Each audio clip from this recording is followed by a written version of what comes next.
자, 오늘은 최근에 기사가 난 중국 교통사고와 관련해서 얘기를 나누는 시간을 가져보겠습니다. 골자는 이렇습니다. 결혼을 앞둔 커플이 여행을 갔어요. 이제 남자가 운전을 하고 여자는 조수석에 타고 있었는데 가다가 교통사고가 난 겁니다. 그런데 조수석에 타고 있던 여자가 이 교통사고를 당해서 크게 중상해를 입어가지고 척수가 손상이 돼서 하반신 마비가 된 겁니다. 반면에 이제 운전을 하던 남자는 좀 덜 다쳤죠. 뭐 그런 중상해가 아니라 일반적인 상해만 입고 이제 넘어갔다고 하는데, 여자분 이제 치료를 받아야 되잖아요. 치료를 받아서 평생 하반신 마비를 치료하고 재활을 하는 과정에서 이제 남자는 자기가 운전을 하다가 사고를 당했으니 당신을 책임지겠다, 그리고 지속적으로 보살피겠다는 약속을 했는데 조금 상태가 호전이 된 상황에서 재활병원으로 여자가 옮겼을 때 남자가 갑자기 도주를 한 겁니다. 도주라는 표현 좀 그렇고, 남자가 갑자기 연락을 끊고 잠적을 한 겁니다. 그래서 기사가 된 부분인데요. 우리나라에서 만일 이런 일이 난다면 어떻게 되는지 한번 법적인 점을 찾아보겠습니다. 변호사님, 이 경우에 만일에 이런 이제 커플이 운전을 하다가 사고가 일어나서 이렇게 한쪽이 큰 중상해를 입을 경우, 그런데 반대쪽에서 그런 어떤 돌봄에 대한 부담을 느끼고 잠적을 해버리면 이제 어떤 법적責任있을까요? 그러니까 일단 기본적으로는 법적으로 배우자가 아니기 때문에 남남이거든요. 남남이고 이런 경우에 사고가 발생하면 이제 형사, 민사 다 책임 원래 져야 돼요. 예를 들어 중상해를 입었으니까 우리나라에서는 중상해를 이제 처벌을 하지 않습니까? 교통사고로. 그래서 만약에 운전자한테 과실이 있었다 그러면 그것에 대해 형사 입건이 되고, 만약에 신고를 했을 때 얘기했죠. 형사 입건이 되고 처벌을 받을 수도 있는데, 여자친구 관계이다 보니 뭐 합의를 해줬을 것이고, 뭐 그러면 이제 적당한 수준의 처벌이 이루어졌을 거고요. 근데 이제 이 경우에는 교통사고인데 상대방 차량과도 사고가 난 거니까. 다른 차와도 사고가 난 거죠. 그렇죠. 그러니까 다른 차 운전자에게도 형사 책임이 들어가겠죠. 그렇죠. 이제 쌍방 두 사람의 운전자가 한 사람의 중상해자를 만든 사고가 된 거니까 각자의 과실이 어느 정도라도 있다고 하면, 한쪽이 100%가 아니라면 둘 다 이제 형사처벌의 대상이 되겠죠. 그러니까 형사적인 합의를 하지 못하면 처벌을 받게 되고, 그거를 막기 위해서 형사 합의금을 지불을 하든, 아니면 이렇게 연인 관계니까 상대적으로 돈을 덜 받는다든지 아니면 용서를 할 수도 있는 거지만, 상대 차량에 대해서는 이 중상해에 대한 보상, 배상을 받고 형사 합의금을 받고 처리할 수 있다, 이런 내용입니다. 그렇죠. 그래서 늘 말씀드리지만 이제 운전자 보험, 우리나라에서는 이제 운전자 보험이라는 게 있으니까 양 차량의 운전자가 다 운전자 보험에 가입돼 있다면 형사 합의나 관련돼서 형사 합의금이나 이런 것들을 지급받을 수 있을 것이고요. 그리고 뭐 남자친구 사이라고 해도 어쨌든 법적으로는 남남, 아니 뭐 이건 배우자도 마찬가지입니다. 가족 관계에 있다고 해도 내가 운전하다가 사고가 났다 그러면 피해자가 되는 거고요. 그리고 연인 관계라고는 하지만 어쨌든 법적으로는 남남이니까요. 그래서 만약에 이제 배우자나 직계 가족이라고 하면 운전자 보험에서 면책 사유로 되어 있습니다. 그렇지만 남자친구 관계니까, 그러니까 피해자, 남남으로서 피해자로서 형사 합의금을 운전자 보험에서 지급을 받을 수 있는 조건은 되겠죠. 자, 그러면 형사 합의금을 지불을 하고 형사 합의는 했다고 칠게요. 그런데 치료를 받다가 재활병원으로 이송이 된 이후에 남자가 잠적을 한 거란 말이에요. 우리나라의 경우는 이제 민사 손해배상에 대해서는 피보험자, 가해자 본인이 아니라 보험사, 그 가해자 차량, 가해 차량이 가입한 보험사에 손해배상을 해주는 거죠. 그렇죠. 그래서 종합보험에 가입돼 있다고 하면 사실 사고를 낸 남자친구가 잠적을 한다고 해도 사실 크게 상관없습니다. 보험사에서 어차피 치료비나 뭐 이런 것들, 간병비나 이런 것들은 지급을 해줄 거니까요. 그래서 보험사를 상대로 손해배상 청구를 진행을 하거나 뭐 이렇게 해야 되는 상황일 텐데, 만약에 책임보험만 가입돼 있다 이랬을 때는 가해자인 그 운전자, 남자친구가 잠적을 하게 되면 사실 손해를 전보받을 수 있는 대상이 나타나지 않는 거기 때문에, 한편으로는 상대방 차량도 있으니까 둘 다 책임보험이나 무보험이 아니라고 한다면, 남자친구가 책임보험만 가입이 돼 있다고 한다면 상대 차량이 종합보험이고, 그럼 상대 차량이 종합보험으로부터 보상을 받을 수 있는 거죠. 그럴 수 있죠. 그래서 이런 경우는 사실 가해자가 사실 두 명이거든요. 공동물법행위라고 하는데, 이런 경우에는 피해자 입장에서는 어느 한쪽에다가 전부 손해를 청구해도 괜찮아요. 부진적 연대관계라고 합니다.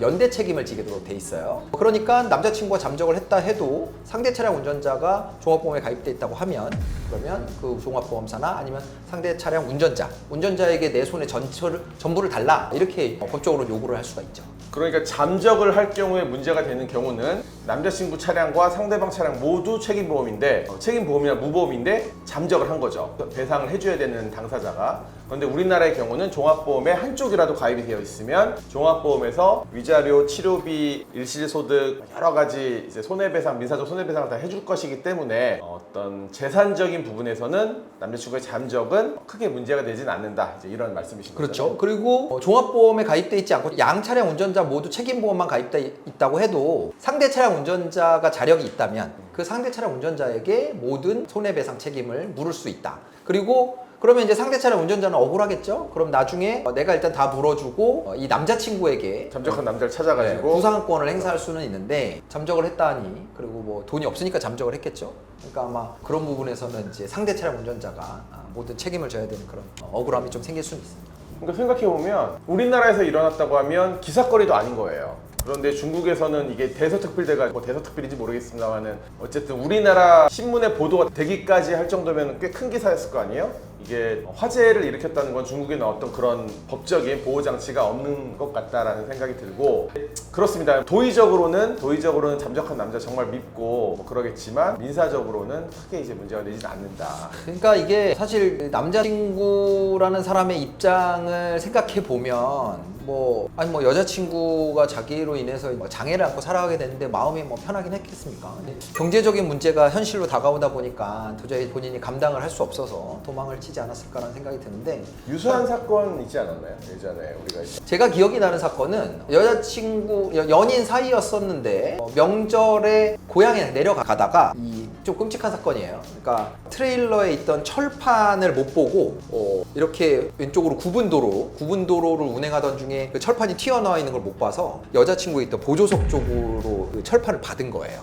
그래서 그 철판이 문을 뚫고 들어와서 사망을 했죠. 사망을 한 사건이었어요. 그래서 뭐 남자 사실 뭐 제정신 아니었겠죠. 사망을 했으니까 뒷수습의 문제만 남았던 거예요. 그래서 그 여자친구의 부모님들이 그런 의구심도 가졌어요. 죽이려고 했던 거 아니냐, 뭐 그런 굉장히 좀 감정적으로 쉽지 않았던 사건이었었는데 그 사건에서는 보면 뭐 쟁점이 또 뭐 여러 가지가 있습니다. 뭐 호의 동승의 쟁점이 있어요. 사고를 일으킨 운전자의 옆에 탔을 때, 동승을 했을 때 이 사람도 이 사람이 운전해 주는 걸 통해서 이득을 보고 있었기 때문에 그 부분에 대해서는 어느 정도 상계를 해야 된다. 손해 책임에 대해서.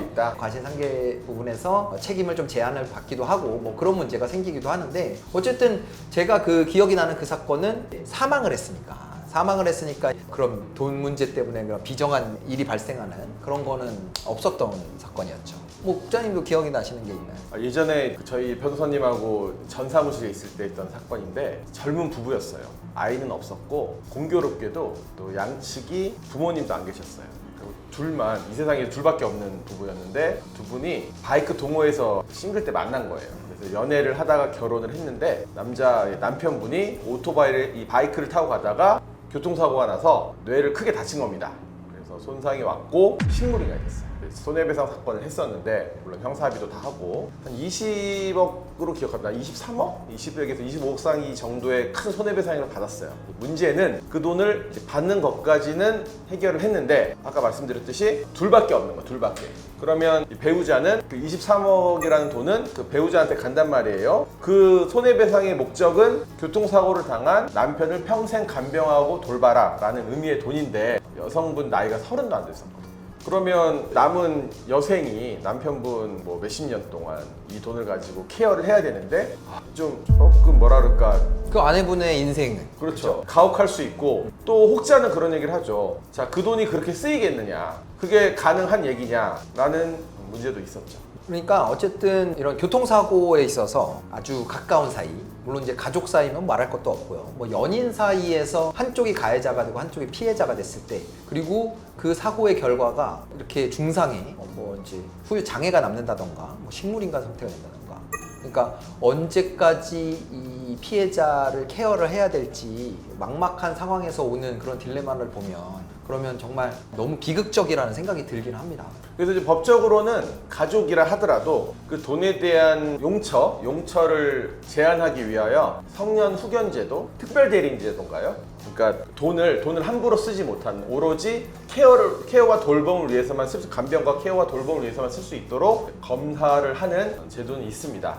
그래서 이제 뭐 어느 정도 안전장치 있지만 그래도 그 큰 돈이 있을 때 과연 평정심을 유지하고 끝날 때까지 상대방을 케어를 할 수 있느냐라는 부분은 조금 고민해볼 문제인 것 같습니다. 그래요. 그 성년후견 여기 말씀하셨는데 사실 뭐 다른 가족이 우리가 이제 아까 국장님 말씀하신 그 사례에서 다른 가족이 있었다면 그리고 그 배우자가 과연 끝까지 케어를 할 것이냐에 대한 의심이 있었다면 이제 성년후견 신청이라는 걸 해서 법원의 재산적인 처분에 대해서 법원의 허가를 받고 하도록 뭐 그렇게 이제 장치를 만들 수 있는데 사실 그분들 같은 경우에는 다른 누군가가 이 두 사람의 관계를 지켜보거나 신청을 할 수 있을 만한 이해관계가 없었기 때문에 그런 부분에서는 좀 어려움이 또 있었던 그런 사건이기도 하고요. 자, 오늘도 안전운전 하시고요. 혹시 사고가 발생한다면 기루 변호사 잊지 마시고요. 구독, 좋아요, 알림 설정 꼭 부탁드립니다.